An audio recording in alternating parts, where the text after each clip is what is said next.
దశరథుడు ఒకనాడు వేటకై అడవికి వెళ్ళాడు. పూర్వకాలం ఎక్కడ చూసినా చెట్లే ఉండేవి, పచ్చగా ఉండేది, పంటలు బాగా పండేవి. చెట్లు బాగా ఉండేవి కాబట్టి పంటలు బాగా పండేవి, కరువు కాటకాలు ఉండేవి కావు. ఇప్పుడేమో మనం చెట్లన్నీ కొట్టేస్తున్నాం, పర్యావరణాన్ని నాశనం చేసేస్తున్నాం మిత్రులారా.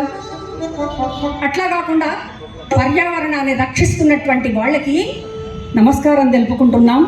పర్యావరణాన్ని కాపాడుకుందాం, మన నెక్స్ట్ తరాన్ని కూడా అభివృద్ధి పథంలో నడిపిద్దాం మిత్రులారా. అలా దశరథుడు ఒక చెట్టు కింద కూర్చున్నాడు. శబ్దభేది అనే విద్య తెలుసు తనకి. ఇలా ఇక్కడే కూర్చుంటాడు.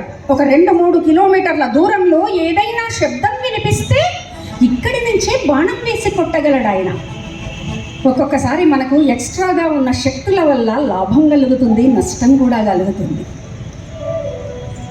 ఆ శబ్దభేది అనే విద్య దశరథుడికి మాత్రమే తెలుసు. అక్కడే కూర్చున్నాడు. అంత దూరం నుంచి ఏదో జంతువు నీళ్లు తాగుతున్న శబ్దం వినిపించింది. ఓహో, జంతువు నీళ్లు తాగుతున్నదని ఇక్కడే కూర్చున్నాడు. పూర్వకాలంలో క్రూర జంతువులను వేటాడడం ఒక రాజు కర్తవ్యం, ప్రజలను సంరక్షించాలి కాబట్టి. అలా ఇక్కడే కూర్చుని బాణం వేశాడు. బాణం వెళ్ళిన దిక్కు నుంచి అమ్మా, నాన్న, చచ్చింది చచ్చింది అని కేక